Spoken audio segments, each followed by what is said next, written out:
आज आपण basic math त्याचं एक सिम्प्लिफिकेशनचा प्रॉब्लेम आहे तो आपण डिस्कस करू. क्वेश्चन बघा.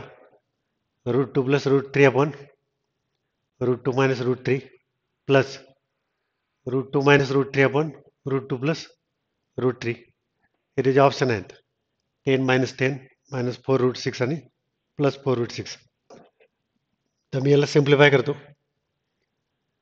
2 + √3 अपॉन 2 - √3 √2 + √3 अपॉन √2 - √3 प्लस √2 - √3 अपॉन √2 + √3 इजिकल टू पहिला आपण याचं एलसीएम काढू. √2 - √3 इंटू √2 + √3 आणि क्रॉस मल्टिप्लाय करू. √2 + √3 whole square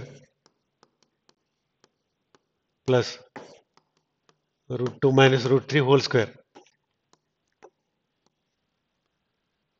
√2 + √3 into √2 + √3 √2 + √3 whole square √2 - √3 whole square. आता याला सिम्प्लिफाय करतो.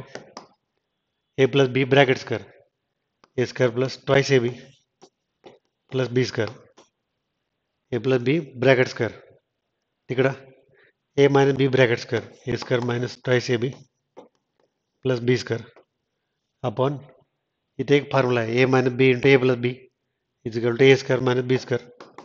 तर ते 2 - 3 a + 2√6 - 2√6 कॅन्सल 2 + 3 + 2 + 3 10 अपॉन -1 इजिकल टू -10.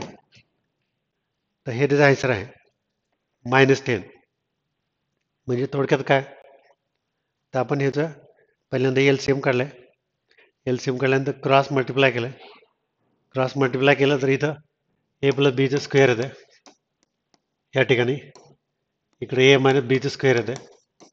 त्याचं formula a² plus twice ab plus b square हे इथं first a² minus twice ab plus b square हे कॅन्सल वरती 10 आहे.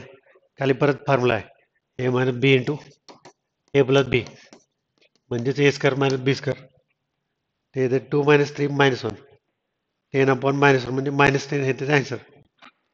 तर अशा प्रकारे जर तुम्हाला काही डिटेल पाहिजे असेल काही तुमचे क्वेरीज असतील तर तुम्ही या व्हॉट्सअप नंबरला कॉन्टॅक्ट करू शकता.